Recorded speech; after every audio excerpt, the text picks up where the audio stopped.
everybody. Spoiler alert, and just in case, because we're going over it, there's a trigger warning for self-harm.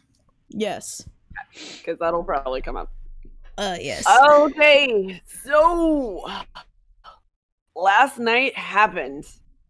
Well, for us, it happened 2 weeks 2 ago. weeks A week and a half ago. Yeah. It's been a minute. We've had time to process. Have you? Yeah.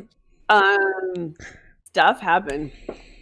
Yes. A lot of stuff happened. Okay, so we should back up. Our little party had encountered the Alhoon, who got in their little himbo brains.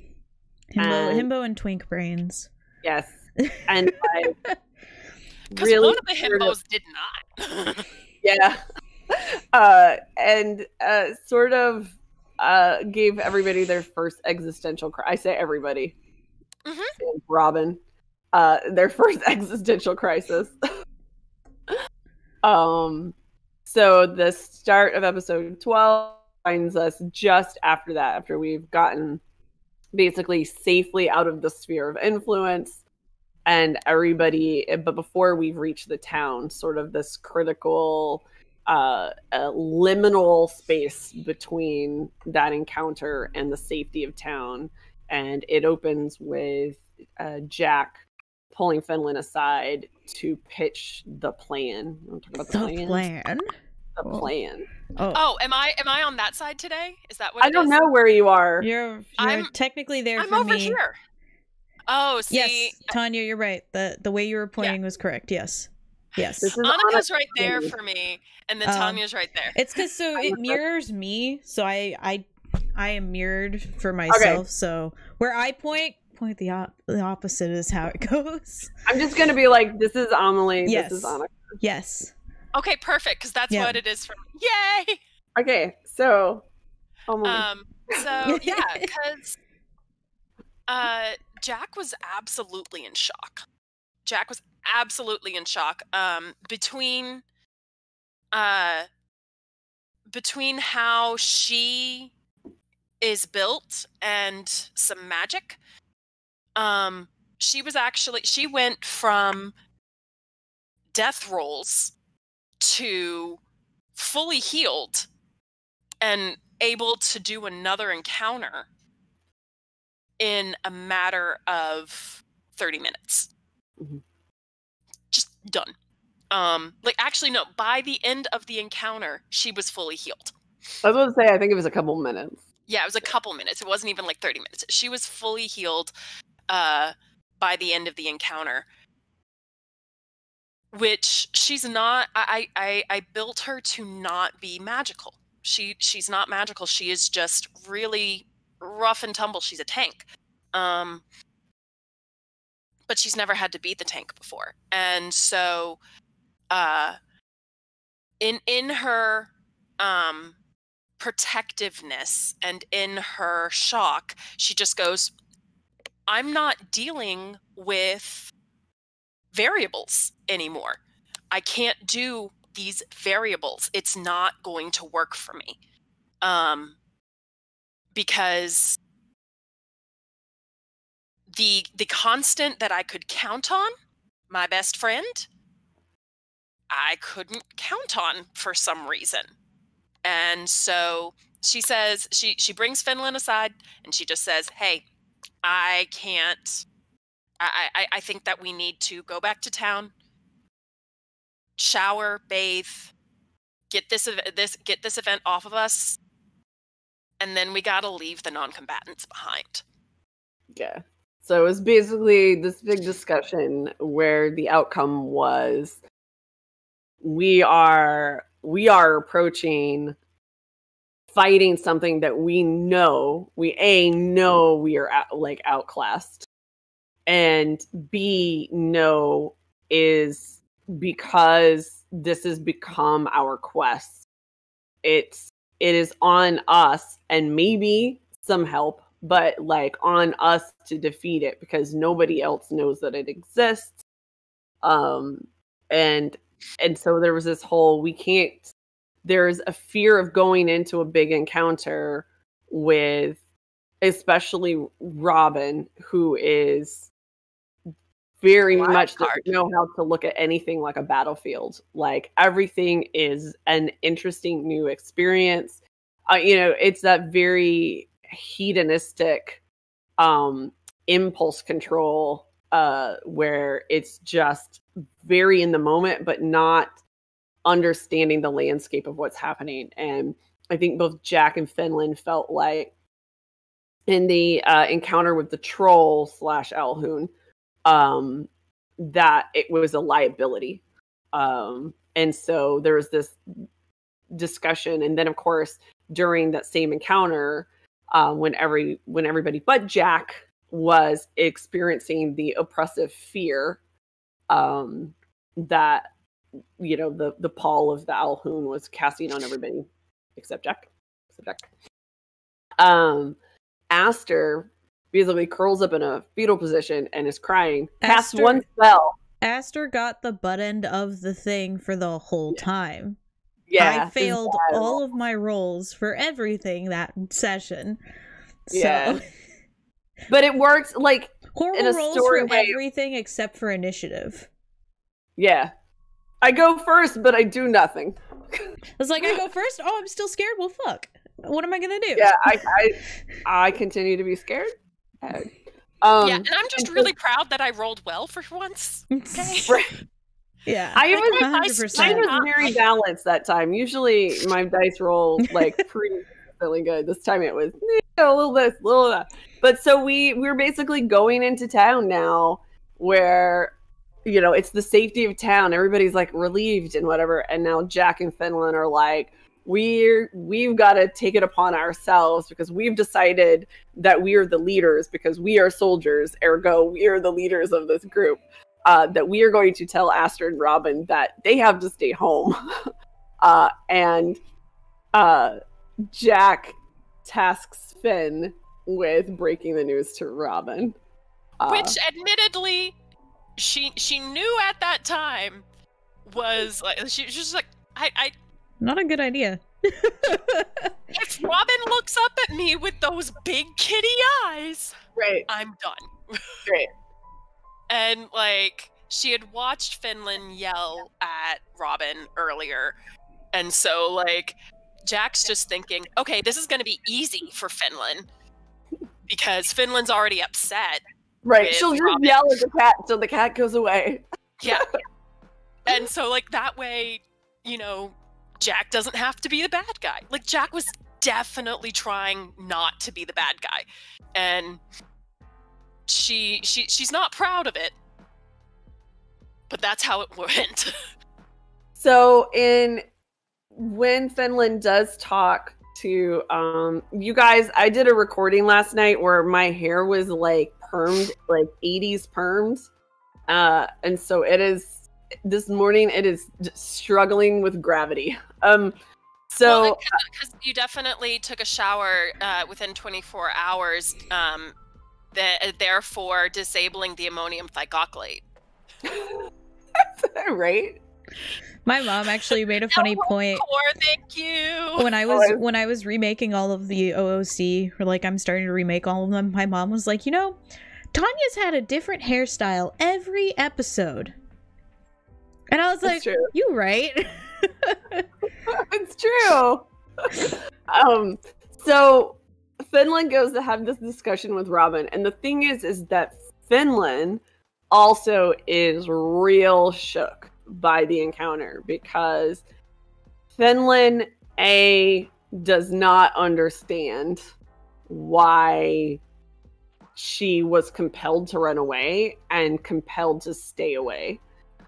Especially when her best friend was like literally having the life beat out of her, and then of course we'll get into everybody's fears, which we find a bit out in episode 12, right?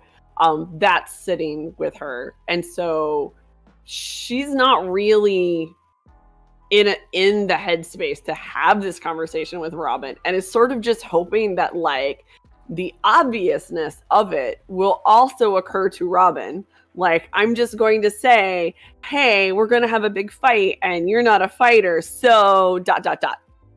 Right? And of course, Robin's response is, I'll learn to be a fighter. Like, that's... It's like, right? but You'll teach me. I was like, you can learn after, right? It's like one of those things. It's like, yeah, you can learn. It's just, we don't know if you can, like, if the minimal knowledge that you have actually would help you in this big fight kind of thing. Because there's knowing enough to get you in trouble, right? And I feel like we're not even there. Mm-hmm. And so Finland is totally struggling because it's like, isn't it obvious to you? And of course, Robin is pushing back because Robin doesn't want to be left out, because Robin, again, that sort of hedonistic impulse to explore the world and experience all these things and not really comprehending danger, and also the wanting to be wherever Jack is well, and not to put words in Robin's mouth or anything, but like also Robin sees themselves as an integral part of the party, right? And does not comprehend why they wouldn't be considered helpful, right, to the community. And of course that's what Robin keeps is like, but I'm healing, like it was me. Pax is in chat, by the way, as well. So what? Pax is in chat right now as well.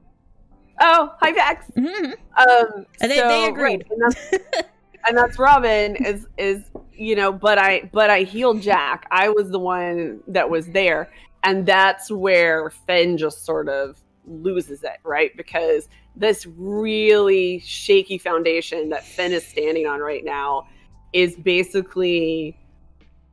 super fragile, and the things that are in her head have to do with her failing to be there, failing to do the thing that she has literally been training her, most of her life for, that she is on Azza to prepare herself for the rest of her life, is to be a good soldier, is to be there to fight the good fight, to save people who need saving, and then in this moment, it inexplicably didn't happen.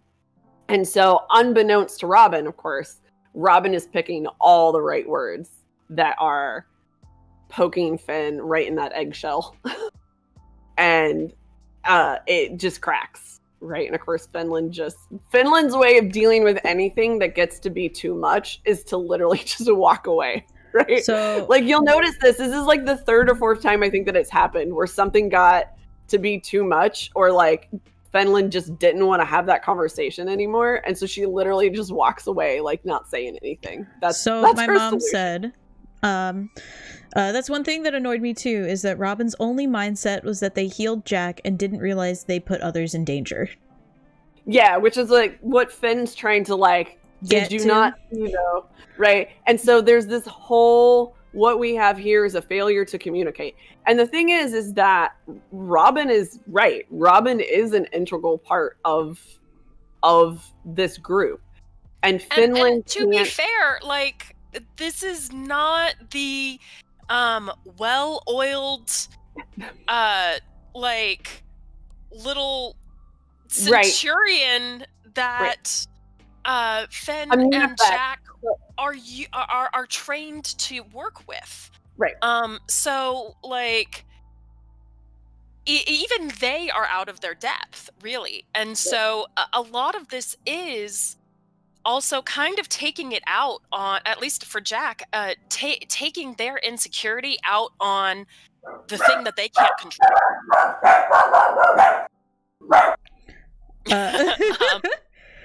Yeah, and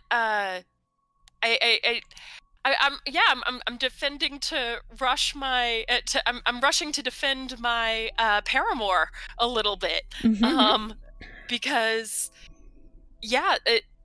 absolutely Robin is necessary on this team. They've made mistakes. Jack's made mistakes. Finn's made mistakes. We've all made mistakes, and that's a part of being on a team that takes these steps together. Is you're gonna butt heads, someone's gonna screw up, and other people are gonna step up for it.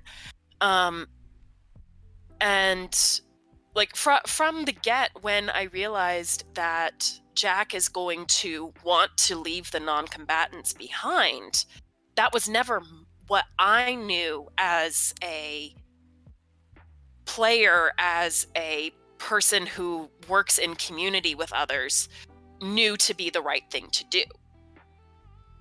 So yeah, no, I totally. So again, I want to point to the so first of all, people should know that as soon as episode 11 ended, Amelie texted me and was like, I know what Jack's next move is going to be, and said, was like, it's going to be leave the non-combatants. And I was like, honestly, that's the headspace that Fenn's in too. And again, it has nothing to do with how realistically it was that these characters are contributing or not contributing. It all boils down to how insecure Jack and Fenlon are feeling. And that to gain back that feeling of having some control, you exert control on others. And this is how it manifested. And so when we talked about that, we were like, therapy, kids! Right, just go to therapy. I mean, it was the same thing for me. I was like, I knew exactly what Astor was going to do next after we finished episode 11. And it's funny because I know Sarah was like, oh, we'll introduce your new character at the next arc. And I was like, I mean, things happen though. Sorry. Yeah, and you posted that in the chat. Like, and I just want to say, like, again, I was really proud of all of us for, like, in real time helping each other process and support each other through the chat. Yeah, so I should say, not only did after episode 11, after Amelie had texted me and I replied with like, yeah, like this is totally where these two characters are going to be, I was like, we have to let Sarah know, like this is a thing where we like cannot. So there is a hold something back because you like it's going to be good story wise, and this is such a big bomb that you were going to drop on the group that it is unfair to not give them a heads up, and so decided that was a thing that the group should know was coming. But we were then nobody talk about it, know that it's coming, but nobody talk about how they're going to do it, or how they're going to respond to it to keep that natural. And then when we were in the thick of it, when we were in episode 12, and for those of you, and I hope that you watched it, if you're watching this and you watch that, because spoilers, it's right? marked as spoilers. They know they're getting into this really intense. We were all in our chat constantly checking in with each other. So that's the thing. You might see us, periodically looking down, right, or like reaching over wherever anybody is, and those are those moments where we are literally pretty constantly throughout that episode checking in with each other. And oops, I guess this would be a good time for Amelie to talk about the when the story goes somewhere you didn't expect to go, and it ends up being a triggery kind of moment, and you had to we're moving, and there was like texting like oh shit, this is where it's going, everybody, like yeah. Well, real fast before we do that, Pax did have a question for Tanya. Okay. Does Fenlon not understand that the healing was magic? Does Fenlon not know magic exists? Oh no. So we Minotaurs absolutely have magic, and absolutely understand that there is magical healing out there, even though what Fenlon knows is combat medicine. Oh, not right? healing the fear.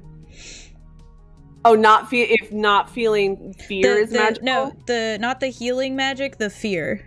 The fear was magic. Does Fenlon understand that the fear was magically triggered and not...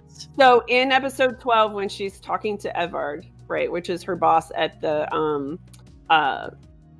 firehouse, at the fire brigade, she actually says, like, she's aware that the Alhoon was in people's heads and was really messing with them.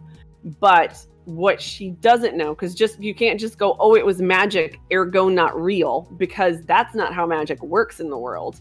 magic absolutely builds itself around reality.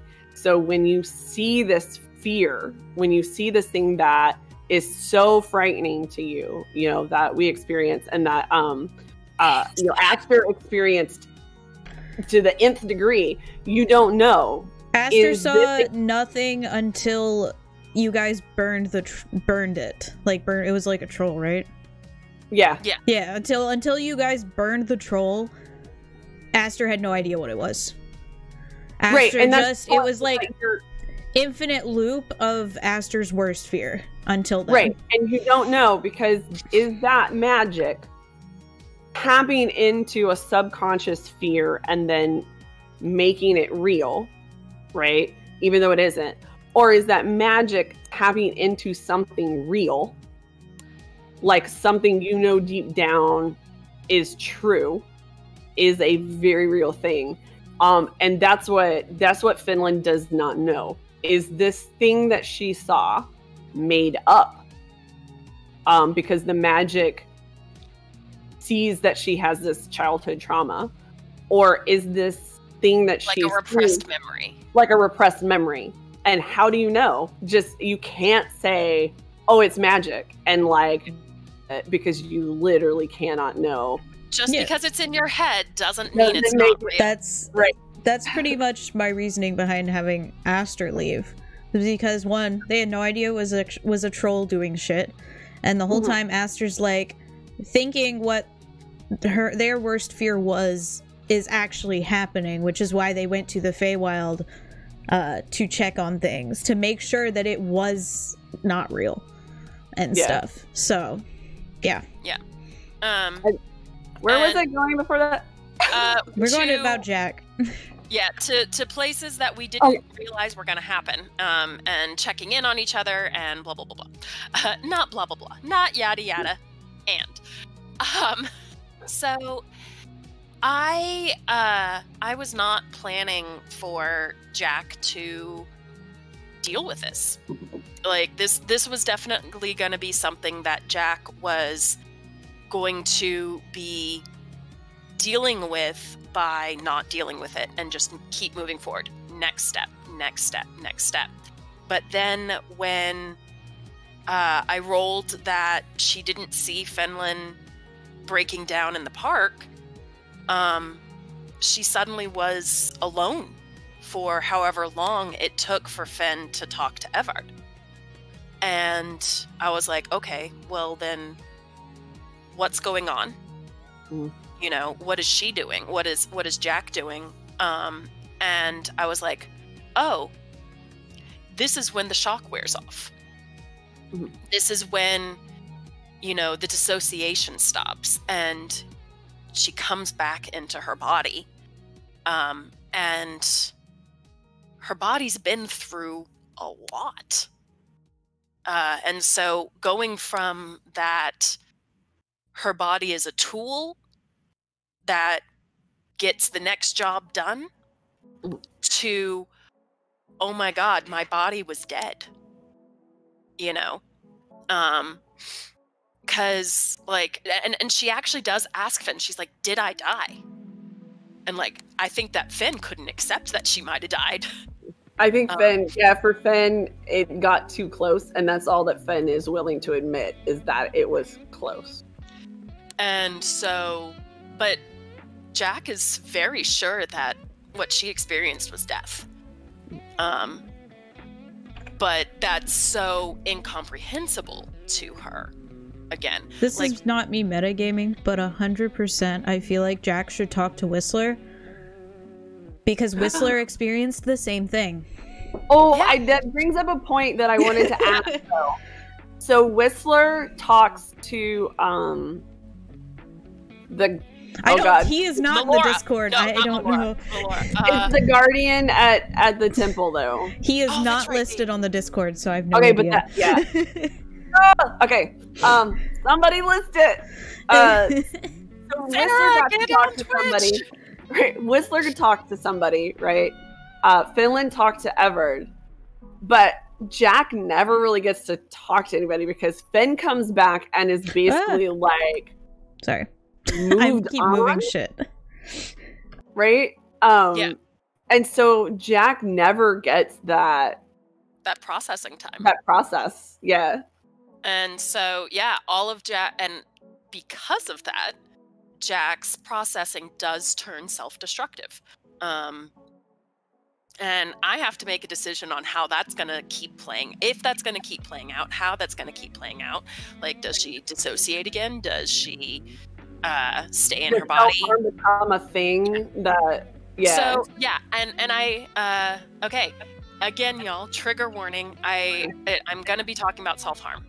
So one of the ways that I self-harm is I've stopped doing the active, like, hurting myself with implements, with tools, but rather if I am injured in some sort of way, like right now I've got, little scratches on my arm from my cat, because cats scratch you. And but one thing that I'll do is I keep picking at the scab. Yeah, that is absolutely a form of self-harm. And so I made the decision that, yeah, that's what Jack's gonna do. Jack is coming back into her body, and in that process is realizing what happened to her body. Right. And so I think that there's a thing, I'm going to get weirdly psychological. I think that there's a moment, as a past self-harmer, that when you fully onboard the idea of how fragile your body is, right? You play with that line a lot. Because you want to keep, like, on a subconscious level, proving to yourself that you can take it, that you are going to survive these injuries, right? And that but you're not thinking about it that way. That is very much in the back of your head. And I think story-wise, that's a lot of what we saw in that moment with Jack, is that realization of fragility. And I mean, this is a half orc who is hell-bent on being a defender of the world, really realizing their own fragility. And that was I've got goosebumps now thinking about it. Like, it was such a goosebump moment. Yeah. Oh yeah. I mean, I'm still, you can watch me, I'm self-soothing by, like, hugging myself. I got nothing. And I'm like looking over, I've got a blanket over there, but my cat is on it. And so, but I am okay. So if anyone's worried, I am okay. I'm doing this. I know what I'm doing. And I'm in therapy. I've got therapy tomorrow. So yeah, and so I did decide to put that aspect of myself into Jack, because that's how I knew I could write the story. And so when Finn comes in, and it was unfair of Jack to try and process things with Finn, because Finn was still going through her own trauma. But again, in real life, you wouldn't know. Like, that's not a thing. You would cling to the thing you are Jack, close to. Yeah. Jack My mom says big mom hug. That's what she says in chat. And like it I really feel for Finn and Jack, because, like, their trauma bonding, they could easily become codependent at this point. And it's gonna have to be, like, something that we work on, like, we decide that the characters are actively going to work on to not become codependent. Because, like, the moment that you said, I've been thinking about it too, because I was like, we have set it up to be us becoming very dependent on each other, and there being a very unhealthy relationship with Robin stuck in the middle. Well, and also, like the moment that Finn said, "I'm never not going to be with you again," Right. like my first thought, and I haven't decided if it's Jack's first thought yet, is, but what about when Jack goes home? Yeah. Are you gonna come live with the orcs? Right. Like, But no, I don't think, and Finn's not even like, that's not even a, clearly you're coming home with me.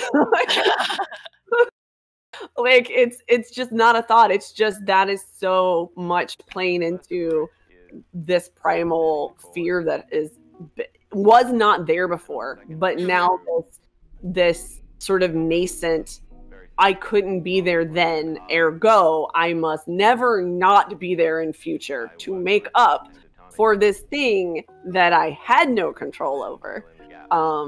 Because brains, man, brains. So I've got a question for you guys. Okay. How would your characters react if on your way to the next portal you met somebody that you've never met before? Like, because you guys have just had this whole thing where it's like non-combatants stay home. What if you like, and you guys were to meet a new person that's just there? Well, and the one new person we have met is Pinky, right? The one, like the one new person we're like, talks to some, is not even from here, talks to people we can't see, like we don't even know what's up. And we had this because you guys, like, I'm not even joking when I tell you that we were all shook after recording episode 12, like all shook. And it was like 10 minutes after we had stopped recording and everybody had like checked in, everybody's okay, like, does anybody need to talk? And it was like, I'm fine, just gonna get the water and whatever thing. And I think it was Amelie or whatever. No, maybe it was Anika who like texted and was like, oh shit, I just realized this might be a bad time to bring in a new character. And we were like, oh yeah. That's exactly what I did, because I was like, hey guys. So I don't know, because there's this here's where brains and reactions to trauma and stuff gets real fun when you're playing with it. Is that something outside is something new, and it keeps me from having to think about something else, right? I can now turn my attention to sorting out this new thing that has nothing to do with this old thing that I very much do not want to be thinking about, right? And so I think a new character poses multiple layers where it's like, you're going to be sussing out, do I trust this character? Is this character compatible, capable, like whatever? But whatever it is, it's a new thing that you're concentrating on. Yeah, and I think that Finn and Jack are gonna have some very different, like, approaches to it all. Like, Jack is just gonna be like, especially because, I don't consider this a spoiler. I think it's a teaser. You've told us that. I'm sorry. It's an exclusive. Yeah, honestly, yeah. So this character is chaotic. Yes, technically. Like, to an extent. Does not fit into what Jack wants to see happen right now. Like, Jack may just get a little bit autocratic, a little bit. Like the dark side of the lawful good. But I also, but like, when I did message everybody as well in chat saying that, yes, you guys have seen this character as well around town. So she is not completely unknown like Zareth is. She has that where she is kind of familiar to you guys as well. Unlike Zareth, who's just some random guy who showed up. So there is also that to it as well. Jack vaguely trusts only because, you know, I'm in love with the player. But yeah, it's cute. It's cute. Dude, I just remembered Aster's the one who made the deal with Zareth. Oh yeah, well we have no shit. So well, and Robin whoops. has the whole like friendship pact thing. Mm-hmm. Which... Oh yeah, that like is Zareth doesn't understand. Yeah, it's gonna be fun. It's gonna be really fun. Like I purposely to get off track a little bit on this Segway train, Seg train coaster, it like trying not to meta because I know so much about Zareth's backstory is really interesting. That's like my mom doesn't even know my new character's backstory. The only person who knows is Lars. Because Lars and I love talking about characters together, so that's why I told him my character's backstory. We love developing characters. Watch the previous OOC. Yeah, Lars loves it too. We should get Lars in here sometime to talk about characters. He's in school, so I was not a part of Zareth's building. However, I was a sounding board for Zareth's building, and it was I kept like trying to think, okay, so how is Jack gonna react? How is Jack gonna react? And I don't know, like I think Jack still has no idea what to do with this guy. And I think none of us do, but it's like you have knowledge about an enemy that we don't have. And how do we... I can't say anything. Also, Zareth clearly has a military background, and therefore Jack has reasonable expectations to know what Zareth will do. Mm-hmm. You know, like no matter what his actual like prerogative is, like, okay, she knows that Zareth will follow orders of his commanding officer. Now, so therefore she doesn't have to worry about him. She has to worry about his commanding officer. But right now, the commanding officer's orders are kill the bad guy. And so, hey, that's the thing. So that's where she is on that. What she's going to do with a chaotic creature that's not chaotic like Whistler, probably a different kind of chaotic. Because Whistler's like, chaotic good, but it's a completely different kind of chaotic good, probably. Well, and like Whistler is chaotic good, but in that paladin sense. Yeah. Chaotic good in the direction of good. Make me the bad guy. Yeah. Right. I will do anything to beat the bad guy. And so again, like Jack knows how to direct that. So even being vaguely familiar with who this character is, because again, like Jack is in there 8 weeks out of the year.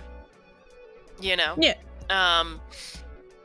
And they're not there that often either. She comes, drops off shit, and then leaves. It is entirely possible that, like, they've met twice. Or never, honestly. Ditto, because Finland's only been in town for, like, at this point, 3 months, maybe? Yeah. So, yeah. I'm just like, it'll probably be that Whistler knows who this has seen this person. And that is great. So Whistler has to be the one to communicate to us. Well, not even like just have seen them and been like, this person like kind of lives here, sort of, but not really. Like they just show up, like they bring fish. That's I can see where a Kenku would be all over fish. Oh, you know what? And so now y'all get to see some of my character processing. So you had brought up that that your character is a fisher. We've talked previously about how orcs provide the swine hair that Minotaurs use to make this waterproof rope. Yeah. So it's possible that we're all connected that way with a rope. That's funny. Maybe. But at the same time, it's still entirely possible that if we decide that we've met before, it will have been a decision.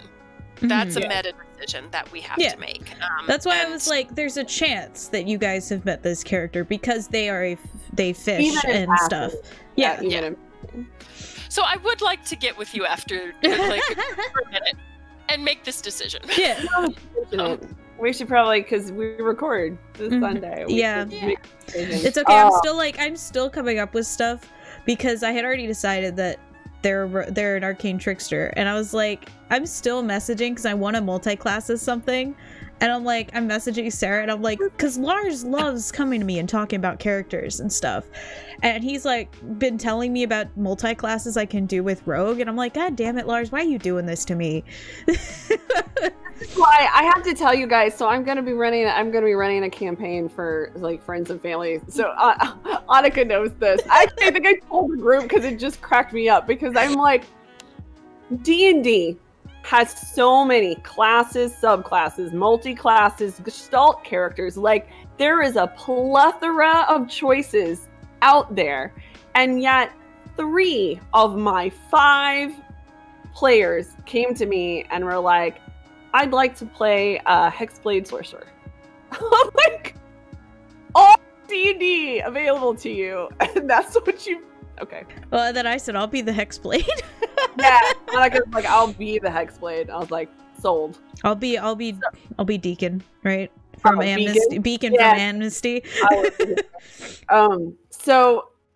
Since we are like in the 20-minute mark, I want to bring the Zeg Train coaster back into the like start back up. I want to talk about creating an episode like this. My mom said Tabaxi Rogue. Is Beth on this? Is Beth there? Is she talking to you? I told my mom about that yesterday. When you told me about it, I told her about it a while ago because it was funny. Yeah, my sister and Tabaxi Rogues. So sorry, we'll go back. Yeah, no. So I want to talk about, because this is not when people play for fun at a table, with their friends and whatever. It is very unusual for a story to come to it's very unusual for this kind of event to happen, right? This where very few dice rolls were made, and those dice rolls had to do with things like, did you notice the person standing behind you when you were having your nervous breakdown, right? I would say in my whole gaming career this is probably like the 3rd time of having a really serious emotional gameplay. The first one I actually left the gaming table to go outside and cry, like have a cry the first time it happened. But it is not common. And so I wanted to talk a little bit about what it feels like being a gamer, doing this for public consumption and doing something so very raw and emotional. So if people, I know I have thoughts on it, but I wanted to kind of pitch that out there. How is this different, and what was it like being in the thick of it? It is hard, and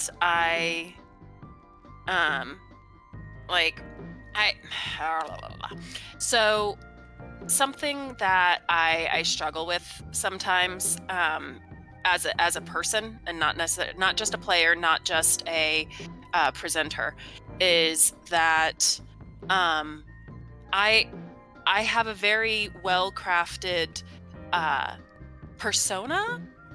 So like, there are lots of people who, yes, you do know me, but at the same time, like, you don't get to necessarily see those weak parts of me. I am very careful about which weak parts I put out there. So yes, I tell y'all, I have mental illness, I have anxiety, I have depression.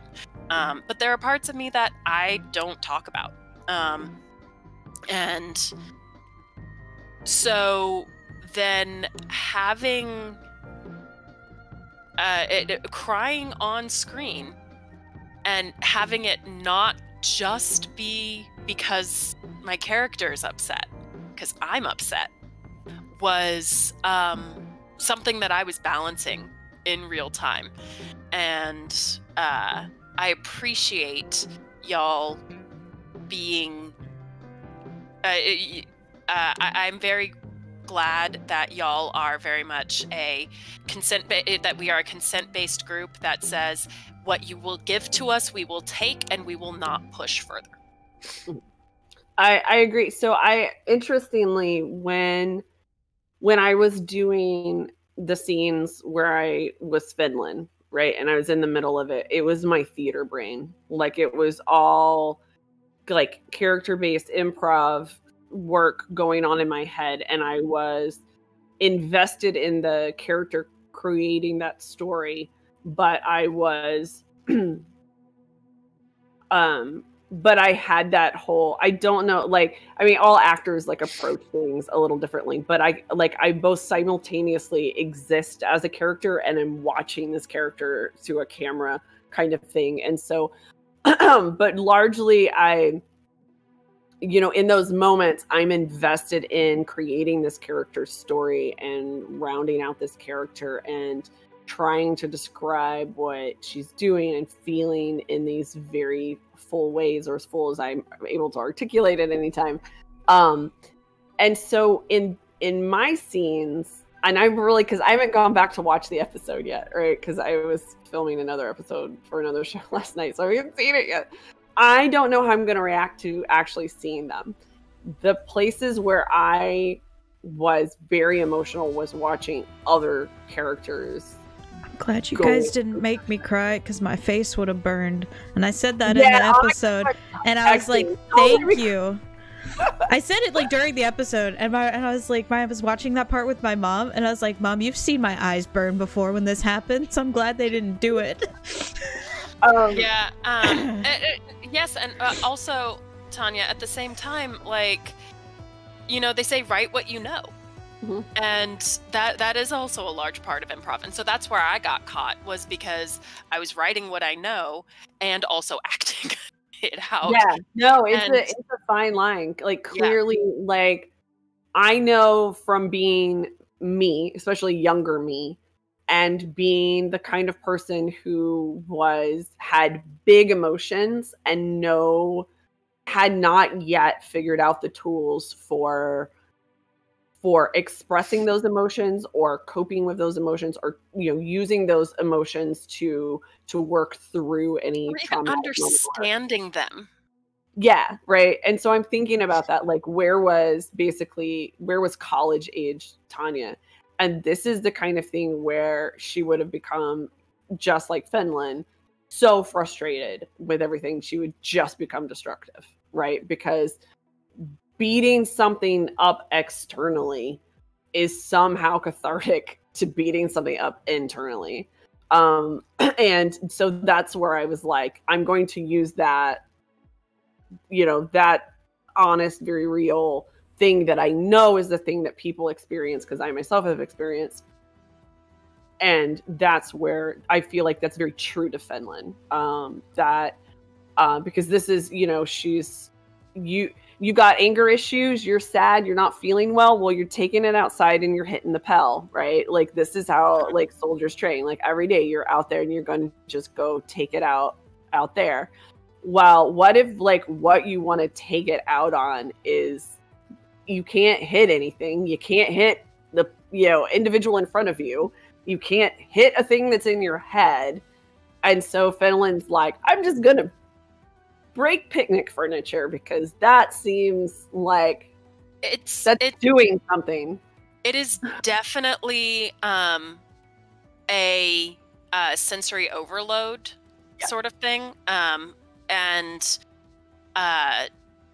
it temper tantrums like that and self-harming like that often have a grounding effect for the people doing it, because it's able to, instead of it being a sensory overload, instead they are in control of the sensory input and output that they are doing. And you'll note in both times, in both of those events where Finland has her outbursts, right? And when Jack is self-harming, that there's a moment that they come back to themselves, right? When there was basically no more furniture left to destroy, and Finland just falls to the ground against a tree, right? And is just sobbing. And, for Jack, it was the knock on the door, right? Where it's suddenly like the real world just comes kind of rushing back in.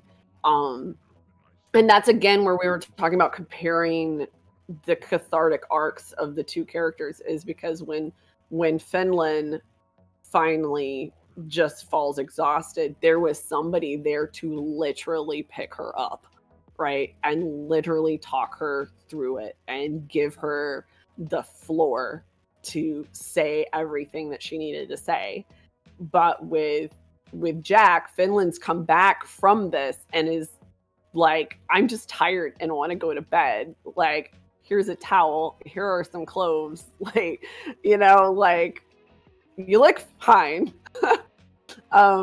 Because, and also, you look fine and I need you to be fine. Yeah. You look fine and I need you to be fine. Because if you're not fine, one of us. Yeah. Right? Because you not being fine will just loop back to the I've let Jack down, I can't do anything right.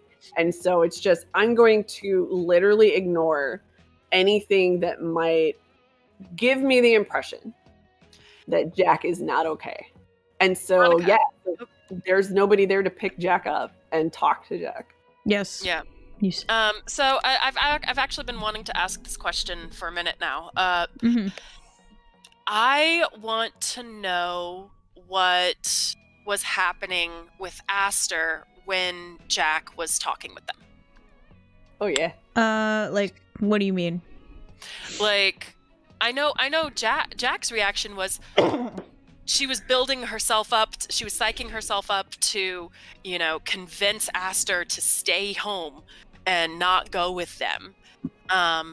And so when Aster was like, no, I'm leaving the group, like the wind was kind of taken out of her sails. And so I wanted to know like what that entire conversation was like from Aster's point of view.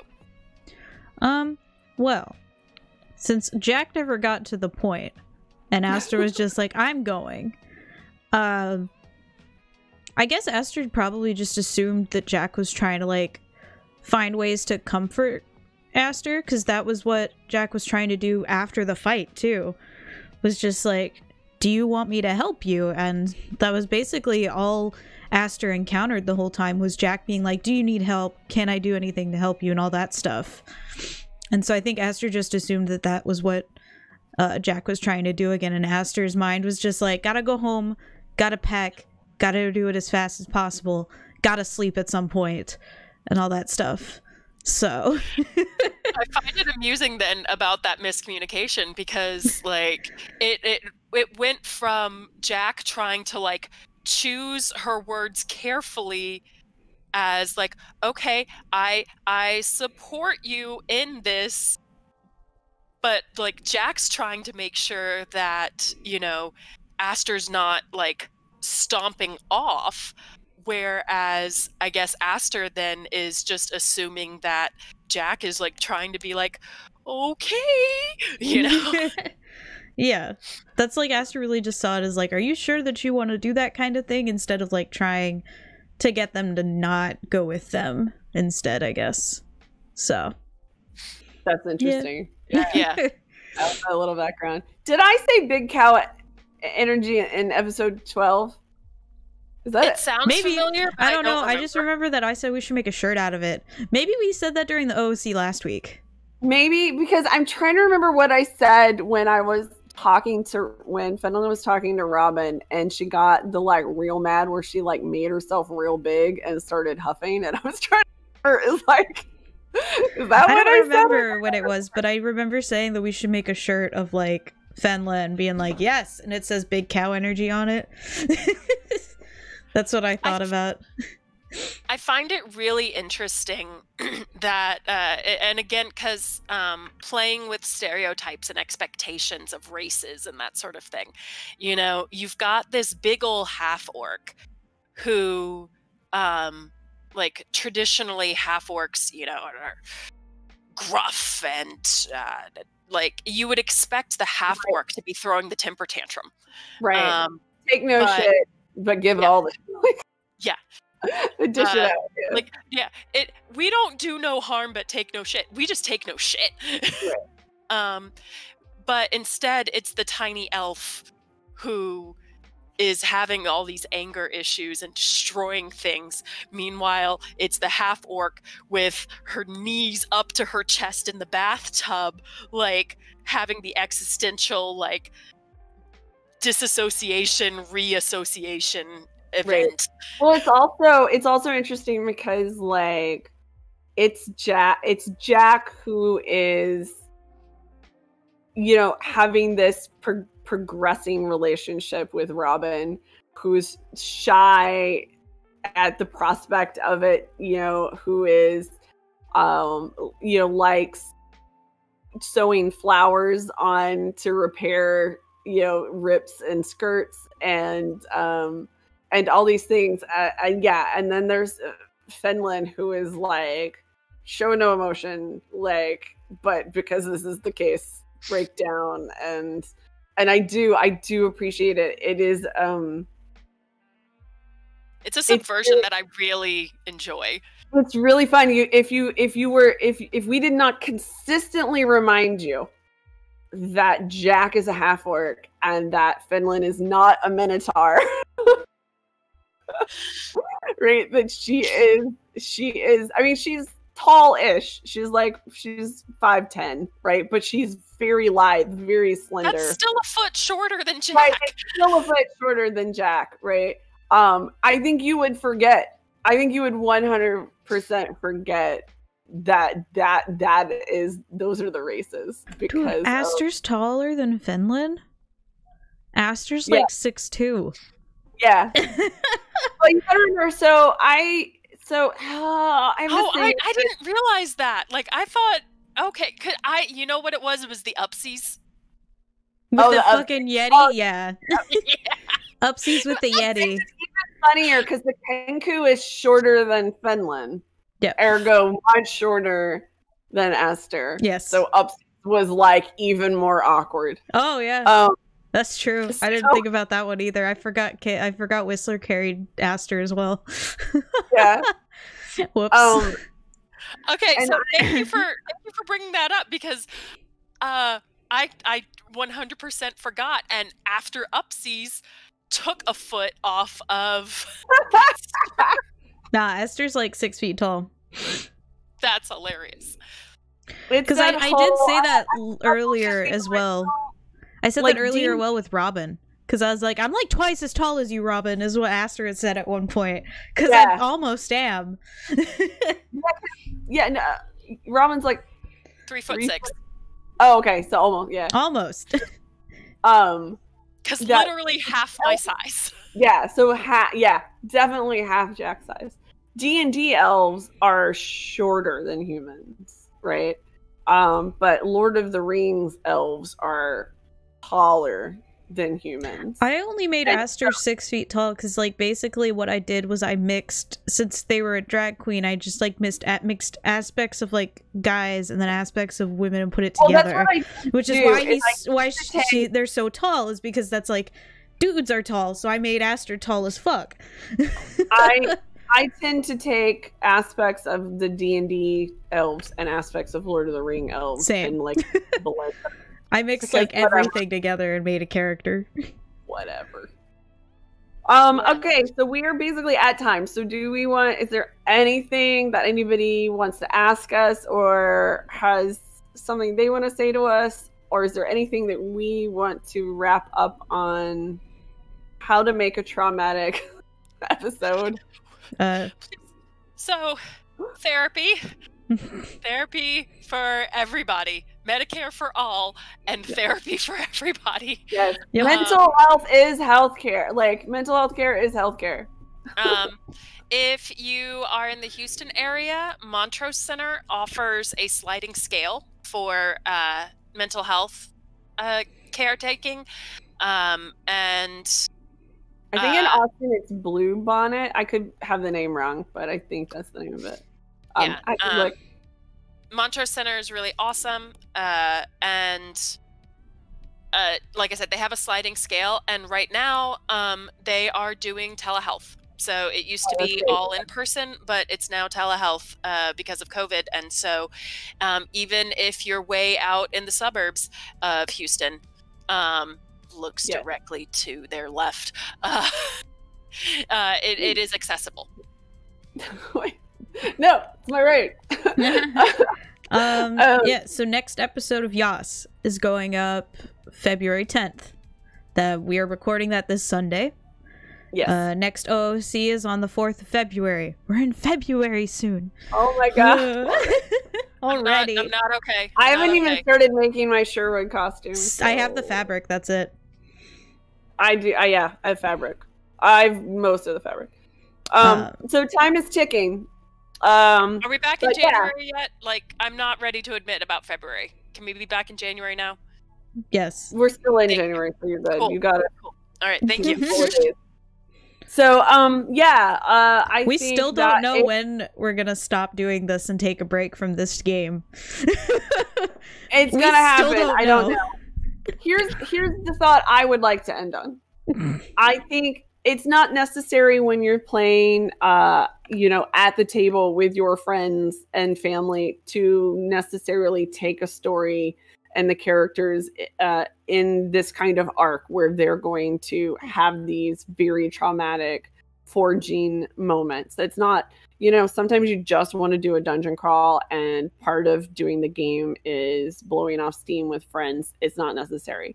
But if as a DM and as a group, you decide that that is an element that you would like to have ability of having in your collaborative role play experience, communicate.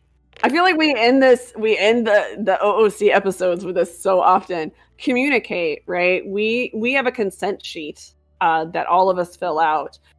So things like that are very important about what is okay and not okay to talk about, what are, no-go places for people. And if anybody at the table is not comfortable having this kind of traumatic story inside of their experience, then don't do it. But yell pause. Yeah. We talk about X cards and things like that in some of our panels. And all of the one panel which will be up on Patreon soon and then eventually up for the normal consumption. For YouTube? Eventually. Okay. Also, Honey Heist is going up on Sunday. Yay! Everybody, our Patreon one shot will be up. Yes. And my mom is in it. Yes. So I'm not. I'm not either. I just watched it. Sorry, communication. No, it's fine. Great is that communicate. Say that this is a thing we would like to have as part of our story. We are okay with our characters having some traumatic experience, but I don't want this traumatic experience to be I was kidnapped by a spider or a rape scenario or like whatever. Talk about it as a group to build the structure around which it can happen safely for everybody, safely mentally, and then keep checking in when it happens. But again, if you just want to have a good old-fashioned dungeon crawl, that's fine too. I love them too. Go beat things with a stick. Yeah, I love to beat things with a stick. I'm excited. Tragic backstories. Sorry, I love tragic backstories. That's why I made a tragic backstory for my new character. Aster's backstory was just like, here's stuff I'm gonna throw in here. I've worked so hard on this new character. That's why I like Jax. Jax like, I got a happy home life. Everything's good. Yep. Just wait. Everything just wait till backstory shows up for my character. Just wait. It'll be great. We should have like a tragic backstory off. Like, yeah, but bring Teslin. It's like, yeah, but. No, I meant like if we're doing that within like the Emerald Wield people. I mean, No. I'm bringing in my I just Star have Trek to character. point That's out what's happening. Bastette's people are like being eaten by the phage or something, so I'm pretty sure, like, hands down, that's terrible. That's pretty bad, yeah. All right. And I made fun of her. And Aster made fun of her. So, oh, No, my cat's sleeping. I would. Oh, he's not. He's licking himself. No. He's not showing his butt this time, though. My dogs are asleep, but they're not anywhere I can show you. Okay, well, we hope you guys enjoyed this lovely episode of the OOC. Nightbot muted my mom by accident because she sent a link through the chat. Oops. It's like what happened to PAX. Feel bad. Don't send links in our chat. It's the moral of the story. I feel bad. Yeah. But bye, thank everybody. Thank you for joining us on this episode of the OOC, and we will see you next Thursday, where we talk about something we haven't decided yet. Yes. Convention Goodbye. culture, I think, is on the docket. Somewhere. We'll find out. Goodbye, everybody. Hey, what do you want to What? hear from? What topics do you want to hear from Tell us? us the topic you want us to talk about. Please help us. We're running out. Yeah, we'll just keep like repeating stuff, and then eventually we'll only do the OOC like the week after, like the day after. Eventually, when we run out of stuff, and then we'll just be doing that. Nobody like wants we that. were gonna run out More of topics. stuff. Probably. We Okay. could have a whole episode on just like elves. That's true. Okay. Goodbye, everybody. Bye-bye.